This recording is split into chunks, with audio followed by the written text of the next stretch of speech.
এখন তো প্রমাণিত হয়ে গেল শেখ হাসিনার কথাই সত্য ছিল। তার সেই কথাটা অক্ষরে অক্ষরে সত্য প্রমাণিত হলো।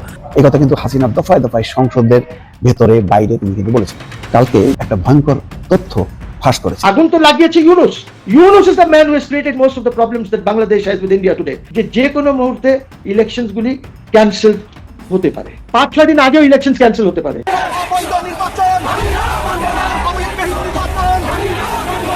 অবশেষে অবৈধ নির্বাচন বাতিলের দাবিতে আওয়ামী লীগের নেতাকর্মী ও পুলিশের ত্রিমুখী সংঘর্ষে রণক্ষেত্রে পরিণত হয়েছে ঢাকা দামরাইয়ের রাজপথ।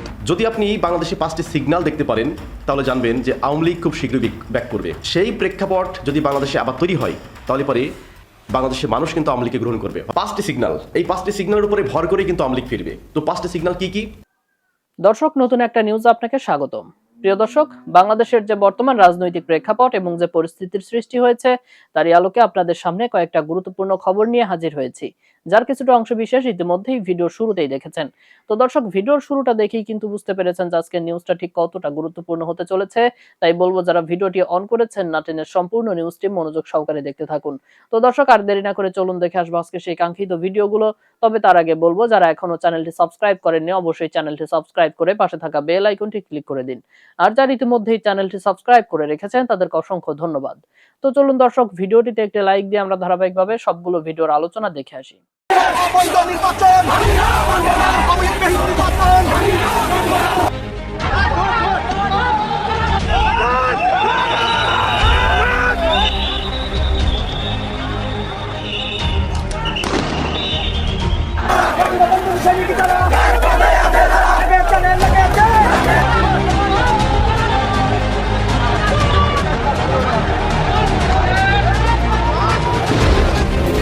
অবশেষে অবৈধ নির্বাচন বাতিলের দাবিতে আওয়ামী লীগের নেতাকর্মী ও পুলিশের ত্রিমুখী সংঘর্ষে রণক্ষেত্রে পরিণত হয়েছে ঢাকা দামরাইয়ের রাজপথ। আওয়ামী লীগ ছাড়া নির্বাচন যতই এগিয়ে আসছে মরিয়া হয়ে উঠতে শুরু করেছে আওয়ামী লীগ ও ছাত্রলীগ। বাইরে ভাই, আওয়ামী লীগ হলো আরএফএল পাইপের মতো, এত সহজে শেষ হয়ে যায় না, উল্টো আরো দ্বিগুণ জোরের গতিতে ফিরে আসবে। এটা আওয়ামী লীগের টিকে থাকার এক অস্তিত্বের লড়াই। তাই নির্বাচন বাতিলের দাবিতে আওয়ামী লীগ ও ছাত্রলীগের নেতাকর্মীরা সংঘবদ্ধ হয়ে ঢাকা দামরাইয়ে পুলিশের মুখোমুখি অবস্থানে দাঁড়ালে পুলিশের সাথে চলে দফায় দফায় ত্রিমুখী সংঘর্ষ। সেই ত্রিমুখী সংঘর্ষে রণক্ষেত্রে রূপ নেয় দামরাই। সেই সংঘর্ষে আহত হয় প্রায় 20 জন পুলিশ। আওয়ামী লীগ ও ছাত্রলীগের তীব্র প্রতিরোধের মুখে বয়ে পিছু হতে বাধ্য হয় পুলিশ। বিক্ষুব্ধ নেতাকর্মীরা বলেন, এই অবৈধ সংবিধান বিরোধী নির্বাচন কিভাবে করে এই ক্ষমতালোভী ইউনূস সরকার সেটা মোকাবেলা করে দেখাবো।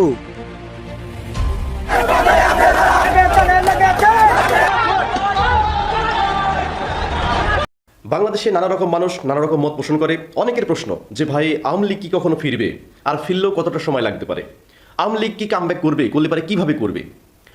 এই প্রশ্নের উত্তর আমি 5টি সিগন্যালের মাধ্যমে দেবো। একেবারে সহজ। যদি আপনি বাংলাদেশে 5টি সিগন্যাল দেখতে পারেন তাহলে জানবেন যে আওয়ামী লীগ খুব শীঘ্রই ব্যাক করবে। আর যদি এই 5টি সিগন্যাল আপনি দেখতে না পান তাহলে দেখবেন যে আওয়ামী লীগ ফেরার সম্ভাবনা ক্ষীণ। কোন 5টি সিগন্যাল? এটা বিশ্লেষণটা কিভাবে করলাম আমি বলি। 1996 সালে যখন আওয়ামী লীগ ক্ষমতায় আসে, কোন কোন প্রেক্ষাপটে মানুষ আওয়ামী লীগকে গ্রহণ করেছিল, মানে কি অভাব হয়েছিল মানুষের? এরপর 2008 সালের নির্বাচনে কেন আওয়ামী লীগকে মানুষ ভোট দিয়েছিল, মানে কোন প্রেক্ষাপটে? সেই প্রেক্ষাপট যদি বাংলাদেশে আবার তৈরি হয় তাহলে পরে বাংলাদেশের মানুষ কিন্তু আওয়ামী লীগকে গ্রহণ করবে, কিন্তু আওয়ামী লীগকে বিকল্প পলিটিক্যাল পার্টি হিসাবে কিন্তু গ্রহণ করবে। 5টি সিগন্যাল, এই 5টি সিগন্যালের উপরে ভর করেই কিন্তু আওয়ামী লীগ ফিরবে। তো 5টি সিগন্যাল কি কি?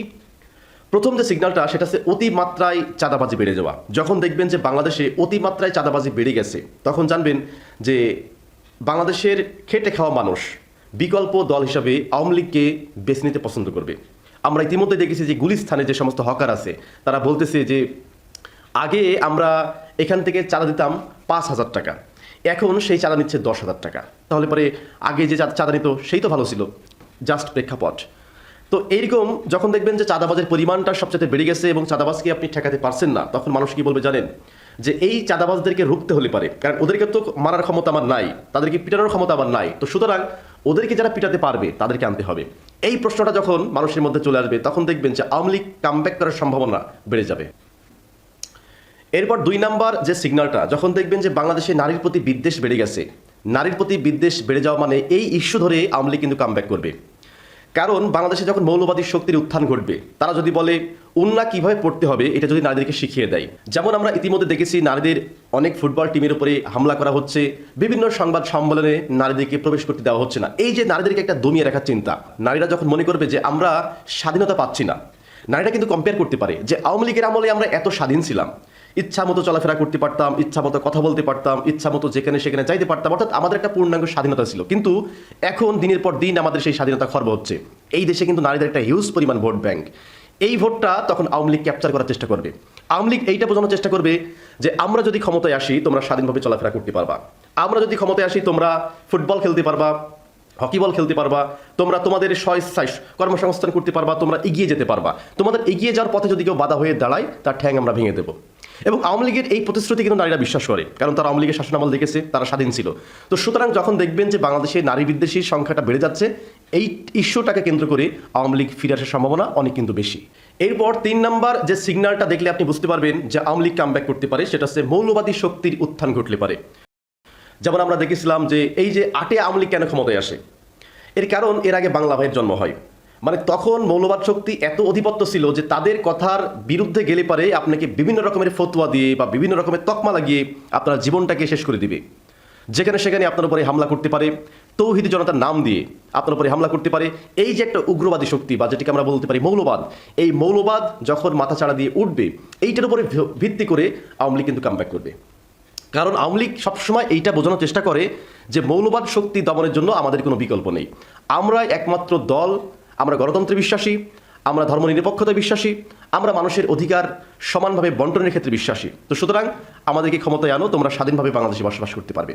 এটি হচ্ছে আওয়ামী লীগের 3 নম্বর সিগন্যাল। তো সুতরাং এই সিগন্যালটা যদি আপনি কখনো দেখতে পারেন তাহলে জানবেন এর পরবর্তী ক্ষমতায় কিন্তু আওয়ামী লীগ আসার সম্ভাবনা অনেক বেশি। এরপর 4 নম্বর যে সিগন্যালটা দেখলে আপনি বুঝতে পারবেন যে আওয়ামী লীগ কামব্যাক করতে পারে, সেটা হচ্ছে সেকুলার কমিউনিটির উপরে হামলা করা। দেখেন সেকুলার কমিউনিটি কিন্তু খুব স্ট্রং একটি কমিউনিটি। এই কমিউনিটির কাজ হচ্ছে এরা অলওয়েজ সেকুলার, ধর্মনিরপেক্ষ থাকে, যে আমি আবার মতো করে এগিয়ে যাব, আমি ব্যক্তিগতভাবে ধর্ম পালন করব, ধর্ম অন্য কেউ পালন করলো কি না করলো এই ব্যাপারে কোনো ফোর্স নাই। মানে উনি স্বাধীনভাবে বসবাস করতে চায়। এবং এদের যে লবিংটা, এই যে দেখেন না যে বিভিন্ন পত্রিকায় বিভিন্ন আন্তর্জাতিক গণমাধ্যমে যে সংবাদগুলা পাঠায় বা বিবৃতি দেয়, কারা? সেকুলাররা। যেটাকে আমাদের সময় যে পিনাকি, ইলিয়াস, যাদেরকে বাঙ্গু এলিট বলে, এই বাঙ্গু এলিটের একটা অংশ কিন্তু সেকুলার। এই সেকুলারদের প্রতিষ্ঠান আছে উদিসি, সায়নট, অনেক প্রতিষ্ঠান আছে। তো এই সমস্ত প্রতিষ্ঠানের উপরে যদি হামলা করা হয়, যেমন আমরা বিগত সময় দেখেছিলাম যে রমনার বটমূলে হামলা করা হয়েছিল, এই রমনার বটমূলে হামলা করার পর থেকে কিন্তু আওয়ামী লীগ আরও বেশি শক্তিশালী হয়েছিল এবং 2008-এ তারা কিন্তু ক্ষমতায় আসে। তো সুতরাং যদি আপনি কখনো দেখতে পান কোনো সেকুলারের উপরে হামলা করা হচ্ছে, সেকুলার প্রতিষ্ঠানের উপরে হামলা করা হচ্ছে, সেকুলার কমিউনিটির উপরে হামলা করা হচ্ছে, তাহলে বুঝবেন আওয়ামী লীগ কামব্যাক করতে বেশি সময় নেবে না। এরপর সর্বশেষ 5 নম্বর যেই সিগন্যালটা দেখলে আপনি বুঝবেন যে আওয়ামী লীগ ক্ষমতায় আসতে পারে, সেটা হচ্ছে মার্কিন যুক্তরাষ্ট্রের বিরুদ্ধে যদি কোনো সরকার অবস্থান নেয়, বা মার্কিন যুক্তরাষ্ট্রের যে পলিসি, এই পলিসির বাইরে যদি অবস্থান নেয়। মার্কিন যুক্তরাষ্ট্রের পলিসিটা কি? যে বাংলাদেশ চলবে গণতান্ত্রিকভাবে, এখানে একনায়কতন্ত্র বা স্বৈরাচার এখানে উত্থান হতে পারবে না। দ্বিতীয়ত এখানে মৌলবাদ শক্তি উত্থান হতে পারবে না। এখন এইটার বিপক্ষে যদি বাংলাদেশ সরকার যায়, সে যে সরকারই হোক না কেন, তখন দেখবেন যে সেই সরকারকে আমেরিকা ফেলে দিবে। আমেরিকা কোন সিস্টেমে ফেলে সেটা আপনারা সকলে জানেন, কিন্তু তারা কিন্তু কখনো স্বীকার করবে না যে আমরা তাদেরকে ফেলে দিয়েছি। যেমন শেখ হাসিনা স্পষ্ট বলেছে যে আমার পতনের পিছনে মার্কিন যুক্তরাষ্ট্র দায়ী। তো সুতরাং যদি কখনো দেখেন যে বাংলাদেশের অধিকাংশ মানুষ কিংবা এক শ্রেণীর মানুষ আমেরিকাকে দোষারোপ করতেছে, আমেরিকা বিদ্বেষী হয়ে উঠছে, তখন ওই গোষ্ঠীকে দমানোর জন্য বিকল্প পার্টি হিসাবে কিন্তু আওয়ামী লীগকে বাংলাদেশে নিয়ে আসার জন্য একটা স্পেস তৈরি করে দেবে আমেরিকা এবং ভারত মিলে। তো সুতরাং যদি কখনো দেখেন যে সরকার আমেরিকার যে পলিসি, এই পলিসির বাইরে যাচ্ছে, তাহলে বুঝবেন যে ইনস্ট্যান্ট যে সরকার আছে, এই সরকার আর বেশি দিন থাকবে না। তো প্রিয় দর্শক, আজকের ভিডিওতে 5টি সিগন্যালের কথা বললাম। এই 5টি গ্রিন সিগন্যাল যদি বাংলাদেশের কখনো হয়, কখনো দেখতে পারেন, তাহলে বুঝবেন যে এই 5টি গ্রিন সিগন্যালের উপরে ভর করে আওয়ামী লীগ বাংলাদেশে কামব্যাক করবে এবং বাংলাদেশের রাষ্ট্র ক্ষমতায় আসার চেষ্টা করবে, হয়তো উইদাউট শেখ হাসিনা। আমেরিকানসদের তখন বাইডেনের যে প্রোগ্রামটা ছিল বা ডিপ স্টেটের যে প্রোগ্রামটা ছিল, যে এখানে একটি কোয়ালিশন গভর্নমেন্ট করবেন তারা, একটি নতুন দল এবং আরেকটি দলকে নিয়ে এখানে একটি সরকার গঠন করা হবে। 5 ইয়ার্স লেটার যখন আবার ইলেকশন হবে 4-5 বছর পর, তখন যে নতুন দল আছে তাদেরকে ক্ষমতায় আনা হবে, বিকজ ওই দলটি হচ্ছে ওই deep state of the United States, তাদের দল। সো এইখানে এই মেকানিজমটা, deep state is always there, তো তারা এই মেকানিজমটা এখন করছেন যে this is all a part of the blueprint, এবং আমেরিকা এইটার মধ্যে কিছু খেলছে, ম্যানিপুলেশন করছে। তো স্বচ্ছ ইলেকশন হচ্ছে না বাংলাদেশে।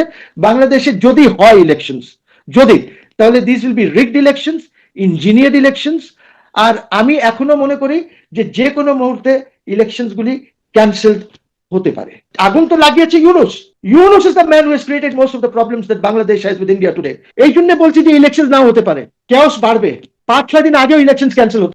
ইউনূস সরকারের উপদেষ্টার মুখ থেকে যা শোনা যাচ্ছে তাতে মনে হচ্ছে যে যুক্তরাষ্ট্রের ক্ষেত্রে তাদের কিছু বলার নেই। ভারতের বেলাতে উপদেষ্টা পরিষদের অন্যতম সদস্য সৈয়দ রেজানুল হাসান বলেছেন তাদের কোনো মতামত দেওয়ার এখতিয়ার নেই, কোনো অধিকার নেই। অথচ যেখানে যুক্তরাষ্ট্র নির্বাচন কমিশনে গিয়ে অথবা উপদেষ্টাদের সঙ্গে কথা বলার সময় নানান বিষয়ে জ্ঞান দিচ্ছে, নির্বাচন কেমন হওয়া উচিত, আইন শৃঙ্খলা পরিস্থিতি কি অবস্থা, পোস্টাল ব্যালট পেপারের কি অবস্থা, ইত্যাদি ইত্যাদি অনেক কিছু। আসলে খেলাটি কার হাতে এখন, অন্তত এই নির্বাচনে যুক্তরাষ্ট্রের হাতে নাকি ভারতের হাতে, নাকি চীন, পাকিস্তান কিংবা তুরস্ক যে একই ফ্রন্টে দাঁড়িয়ে আছে তাদের হাতে? প্রথমে আমি বলবো যে ইলেকশন কমিশনকে সময় দেওয়া উচিত হয় নাই আমেরিকান অ্যাম্বাসেডরকে। তার কারণ হচ্ছে যে এখন ইলেকশন ইজ ইন প্রোগ্রেস। এই মুহূর্তে ওনার যাওয়াটা সেখানে একদম 100% মনে হচ্ছে যে কোনো ইঞ্জিনিয়ারিং করার একটা চেষ্টা হয়েছে। উনি তো দেখা করতে পারতেন সেক্রেটারির সাথে। Why the election commission? তার মানে উনি সেখানে ইঞ্জিনিয়ারিংটা নিয়ে কথা বলেছেন, কিভাবে ইলেকশনটাকে ওনারা যাকে সাপোর্ট করছেন তাদের পক্ষে যেন রেজাল্টটা আসে। ইলেকশনে কি হবে we don't know, result is the most important thing. এখন এইখানে আমাদের রেজাল্টটা তো রিটার্নিং অফিসার দেবেন। এখানে একটা ফর্ম আছে, ফর্ম 19, যেটার উপরে রিটার্নিং অফিসার রেজাল্ট দেন যে কে জিতেছে। বাট এর আগে ফর্ম 16 আছে, 16 ক আছে, আরো এগুলি আছে। তো but 19 is most important. And পাকিস্তানে আমেরিকা যে রিগিং করিয়েছে, নিজের লোকজনকে বসিয়েছে ইমরান খানকে যেন সে ক্ষমতায় না আসে, সেখানেও ফর্মে রিগিং হয়েছে। ফর্ম 47 যেটা রিটার্নিং অফিসার দিয়েছে, ওদের বেলায় ফর্ম 47, ওইটা আমাদের বেলায় 19 আছে। তো আমার কথা হচ্ছে যে ইলেকশন কমিশনে গিয়ে আপনি ইন্টারফিয়ারেন্স করছেন কেন? কি দরকার আপনার হয়েছে হঠাৎ করে সেখানে? যে আপনি তো নতুন এসেছেন, কয়েকদিন আগে আপনি ক্রেডেনশিয়াল দিয়েছেন, আমরা সবাই জানি আপনি বাংলাদেশে আগেও ছিলেন, that's okay. But as ambassador আপনি কেন এসেছেন? আপনি কি ব্রিফ নিয়ে এসেছেন? কার ব্রিফ নিয়ে, কোন ব্রিফ নিয়ে আপনি গিয়েছেন? বিকজ ইন্ডিয়ার সাথে ইন্ডিয়া তো এখন ইন্টারফিয়ার করছে না। তার কারণ হচ্ছে যে ইন্ডিয়ার একটাই কথা, ইন্ডিয়ার কথা হচ্ছে উই ওয়ান্ট ইনক্লুসিভ ইলেকশনস, সবাই যেন ইলেকশনে থাকে, উইচ ইনক্লুডস আওয়ামী লীগ। একটা কথা এটা জেনে রাখা দরকার আমাদের, যে 2001-এ যখন ইলেকশন হয়েছিল আওয়ামী লীগের সিটস ছিল অ্যাবাউট 57 or so। আমি রং হতে পারি, I will, somebody should correct me if I am wrong। তবে ভোট ছিল 41.7%, 41.7% ভোট ছিল। আর যদি আমরা ওই ইলেকশনটাকে মাপকাঠি ধরি, তাহলে আপনি এত বড় একটি গ্রুপকে ইলেকশনের বাইরে রেখে আপনি কিভাবে বলবেন দ্যাট এই ইলেকশনসটা ফ্রি এন্ড ফেয়ার হয়েছে? বিকজ আপনি তো মোটামুটি 40%, 35%, যাই বলেন না কেন, ওদেরকে তো ডিফ্র্যাঞ্চাইজ করে দিয়েছেন। ওরা যাকে ভোট দিত তারা তো নাই। There is no competition actually এই মুহূর্তে। সো এই কারণেই ইঞ্জিনিয়ারিং এর কথা আসছে, যে আমরা সবাই জানি যে একটি গ্রুপকে বসাতে চাচ্ছে।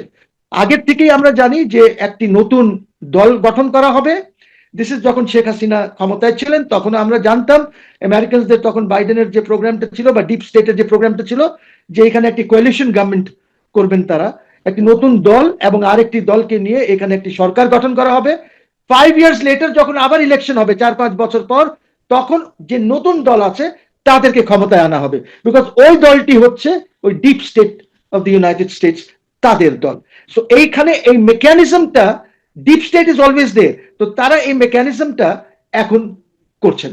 বিকজ ইউ সি, মেবি এই অ্যাডমিনিস্ট্রেশন হয়তো এই কারচুপিটা হয়তো পছন্দ নাও করতে পারে, বাট এদের করার কিছু নাই, বিকজ এরাও পরিচালিত হয় ডিপ স্টেট দ্বারা। তো আমার কথা হচ্ছে যে আপনি কেন গেছেন, কি পরামর্শ দিয়েছেন? ইলেকশন কমিশন তো আমাদেরকে কিছু জানাই নাই, জনগণকে জানানো উচিত ছিল। So there was no transparency ওনার ভিজিটে। উনি আর কোন দেশে, আমাকে বলেন কোন দেশে একটি রাষ্ট্রদূত গিয়ে এই লেভেলে মিটিং করতে পারে? আমার রাষ্ট্রদূত কি আমেরিকায় ইলেকশনস এর মধ্যে গিয়ে, ইলেকশন সেন্টার বা কোনো জায়গায় গিয়ে, বা ওদের যে কমিটি আছে, কমিশন আছে, ওদের সাথে কি দেখা করতে পারে, গিয়ে কথা বলতে পারে? নো, হি ক্যানট। বলবে আপনি আমার ইন্টারনাল অ্যাফেয়ার্সে ইন্টারভিউ করছেন, ইন্টারফিয়ার করছেন। আপনি তো 2টা টাকাও দিতে পারেন না, বিদেশি হয়ে, ওইখানে ডোনেশনও দিতে পারেন না। সো আমার কথা হচ্ছে যে this is all a part of the blueprint, এবং আমেরিকা এইটার মধ্যে কিছু খেলছে, ম্যানিপুলেশন করছে। আমাদের দাসত্বের একটা মেন্টালিটি হয়ে গেছে, এই মেন্টালিটি নিয়ে আমরা এগোচ্ছি। এবং এই ইউনূস সরকার, আমি তো সবসময় বলেছি ইউনূস ইজ আ ফ্রডস্টার। তার সাথে ওই যে ইলিনয় থেকে কোত্থেকে জোগাড় করে ডিফারেন্ট প্লেসেস থেকে এনেছে না, এই লোকজনও কিন্তু দেয়ার অল ফ্রডস। আমি জানি না সে কি পড়ায় ইলিনয়তে, কিন্তু ওর কোনো যোগ্যতা নাই। সরকার ও রাজনীতি বিষয়ে পড়াশোনা করেন, অধ্যাপনা করেন। তাহলে ওকে ইউনিভার্সিটি থেকে বের করে দেওয়া উচিত। ওর কোনো আইডিয়াই নাই যে কিভাবে পলিটিক্যাল সায়েন্স প্রসিড করে, কিভাবে কনস্টিটিউশন চলে, ওর কোনো আইডিয়া নাই।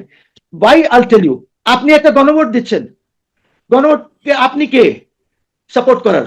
গণভোট তো আপনি মিটিং করেছেন অনেকের সাথে, ওইটার বেসিসে তৈরি করেছেন। তৈরি করতে গিয়ে ওখানে ফ্রড করা হয়েছে। প্রত্যেকটা পলিটিক্যাল পার্টি ওইখানে ডিসেন্ট ছিল, বিভিন্ন ইস্যে। কোনো জায়গায় বিএনপির ডিসেন্ট ছিল, কোনো জায়গায় জামাতের ডিসেন্ট ছিল, বাট ডিসেন্টের ডে আপনি ওইগুলি বাদ দিয়ে, ডিসেন্ট বাদ দিয়ে আপনি এটা গণভোটে নিয়ে গেছেন কোন দুঃখে?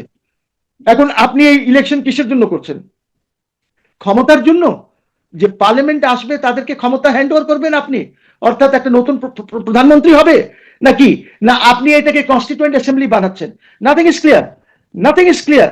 তারপরে আপনি একটা ডেট দিয়ে দিচ্ছেন বা তারিখ দিয়ে দিচ্ছেন বা দিনক্ষণ দিয়ে দিচ্ছেন যে এত দিনের মধ্যে আপনাকে এইসব ইমপ্লিমেন্ট করতে হবে। ওয়াই? পার্লামেন্ট ইজ সভরেন, জনগণ এখন ওদেরকে ইলেক্ট করে নিয়ে এসেছে। আপনার এই রেফারেন্ডামের কোনো কনস্টিটিউশনাল ভ্যালু নাই, কোনো লিগ্যাল ভ্যালু নাই, কিচ্ছু নাই। It's not a mandated referendum. তাহলে আপনি এই ফ্রড কেন করছেন জনগণের সাথে? প্রতারণা কেন করছেন? আবার বাংলাদেশ ব্যাংক বলেছে সব ব্যাংক গুলিকে যে আপনারা এটা আপনাদের বিল্ডিং এর টাঙ্গান যে সব দিন ভোট দেবে। তাহলে আপনি পাবলিককে প্রেশারাইজ করছেন হ্যাঁতে ভোট দেওয়ার জন্য। পাবলিক হ্যাঁতে কিভাবে দেবে? পাবলিক তো আপনি যে ব্যালটে যা লেখা আছে এটা তো পড়তে পারবেন না। স্পেশালি ধরেন ওই উপরেরটা বাদিয়ে দিলাম, ক খ গ ঘ, আমি ক হ্যাঁ করতে চাই, ঘ আমি না করতে চাই, আর দুইটাতে আমার কোনো মত নাই। কিভাবে করবো? তাহলে এই নির্বাচনে যদি হ্যাঁ জয়যুক্তই হয়, এবং মানুষের ধারণা হ্যাঁই জয়যুক্ত হবে, যেভাবে সরকারের মানে সব ধরনের স্টেট মেশিনারিজ ইউজ করা হচ্ছে, নির্বাচন কমিশন যেখানে বলছে যে এটি আইনত দণ্ডনীয় অপরাধ, সরকারি কর্মকর্তারা এর সঙ্গে জড়িত হলে হ্যাঁ এর পক্ষে বা না এর পক্ষে যেটির পক্ষে ভোট চাইলে, সেখানে উপদেষ্টা পরিষদের সবাই তো বটেই, তারা আবার চাপ প্রয়োগ করছে সরকারি কর্মকর্তাদের উপরে। আসলে কি হতে যাচ্ছে এই হ্যাঁ জয়যুক্ত করার মধ্য দিয়ে? সরকারের প্ল্যানটি আসলে কি? এবং আপনি যেটা বলছেন 6 মাসের জন্য এটি কনস্টিটিউয়েন্ট অ্যাসেম্বলি হবে, গণপ্রতিনিধি পরিষদ, তো তার মানে অনেকে বলছে যে 6 মাস এই সংসদ সদস্যরা গণপরিষদের সদস্য হিসেবে কাজ করবে, সেই 6 মাস ডক্টর ইউনূস সরকার কন্টিনিউ করবে, অথবা এই কন্টিনিউশনের মাধ্যমে আর কি কি প্ল্যান আসতে পারে? মানে সামনে সিনারিওটা কি আপনার কাছে কি মনে হচ্ছে? দেখেন, আমি জনগণকে বলতে চাই যে আপনারা একটা ফ্রড, একটা কি বলে না, মাইনকা চিপায় পড়ে গেছেন ইউনূসকে এখানে বসায়, বিকজ ইজ আ কন ম্যান, ইজ আ ফ্রডস্টার। এখন ওর সাথেও যারা আছে দে আর অল ফ্রডস্টার্স, কেউই ভালো লোক নাই ওনার সাথে। এনজিওস আছে এবং বাইরের থেকে ইম্পোর্ট করে আপনি বসিয়েছেন। আমি একটা জিনিস জানতে চাই যে কোথায় সরকার এইটা নিয়ে ধরেন ক্যাম্পেইন করে রেফারেন্ডামের জন্য? কেন? You are not a political party. আপনি ছেড়ে দেন না পলিটিক্যাল পার্টিসদেরকে, যদি আপনি প্রপারলি একটা চান যে হ্যাঁ না হোক ছেড়ে দেন, বাট আপনি সেটা চাচ্ছেন না। আপনি যেটা চাচ্ছেন সেটা হলো রিডিং। আপনি এই ব্যালট গুলি হ্যাঁ মেরে মেরে মেরে স্টাফ করে দেবেন ব্যালট বক্সে, এবং ওইটা আপনি কাউন্ট করবেন। আমি এইটাও শুনেছি যে কাউন্টিং সন্ধ্যার সময় হবে না, কাউন্টিংটা পরে হবে। So these are all mechanisms to engineer the votes. দেখেন আমাদের এখানে কিছু ফর্মস আছে 16 ক এরকম 19 পর্যন্ত। 19 হলো রিটার্নিং অফিসার যে রেজাল্টটা দেন। এখন আমি 16 সব বাদই দিলাম, সে আইসা বললো, রিটার্নিং অফিসার বললো যে এইখানে মিস্টার এ এত ভোট পেয়ে জয়যুক্ত হয়েছেন। দ্যাট ইজ দি ফর্ম, যেটা আপনার গ্যাজেট ওইটার উপরে বেস করে হবে, যেটা পাকিস্তানে হয়েছে। Americans did not want Imran Khan election জিতেছে বিকজ ফর্ম 46 ওদের, যেটা আমাদের 16 ওদের 46। সেখানে দেখা যাচ্ছে যে Imran Khan is the winner, more than 200 seats তার, কিন্তু ফর্ম 47 যেটা আছে এইটা ম্যানিপুলেটেড, এইখানে অন্যদেরকে দেখিয়ে দেওয়া হয়েছে, যেটা রাওয়ালপিন্ডির ডিভিশনাল কমিশনার বলেছে যে হ্যাঁ দিস ইজ ভুয়া, ফর্ম 47 আমাদেরকে দিয়ে করানো হয়েছে। সো এইখানে some kind of mechanism is on, maybe form 19 এর মেকানিজমটা আমাদের, ওদের 47 আমাদের 19, হয়তো এইটা নিয়ে একটা ইঞ্জিনিয়ারিং হয়তো হবে। সো আমি খুবই সন্দেহান যে ইলেকশন হয়তো নাও হতে পারে, বিকজ আপনি যদি ইসের দেখেন কালকে যে ঘটনা ঘটে গেল, যেখানে জামাতের সেক্রেটারি বা প্রেসিডেন্ট ওই অঞ্চলের উপজেলা সেক্রেটারি মারা গেল, এরকম আমি দেখেছি ববি হাজ্জাজকেও ধাওয়া টাওয়া দিয়েছে। তো এই যে জিনিসগুলি হচ্ছে, এইটা তো আরো প্রকট হবে, এটা আরো খারাপ হবে। দর্শক, আমি আশা করছি সবগুলো ভিডিওই আপনি মনোযোগ সহকারে দেখেছেন। সেই সাথে দর্শক, এই ভিডিওগুলো সম্পর্কিত যদি কোনো তথ্য বা মতামত থাকে তাহলে তো অবশ্যই কমেন্ট করে জানিয়ে দিন। এতক্ষণ সাথে থাকার জন্য ধন্যবাদ। নিউজটি শেষ করছে এখানেই, ফিরছে আগামী ভিডিওতে নতুন কোনো টপিক নিয়ে। আল্লাহ হাফেজ।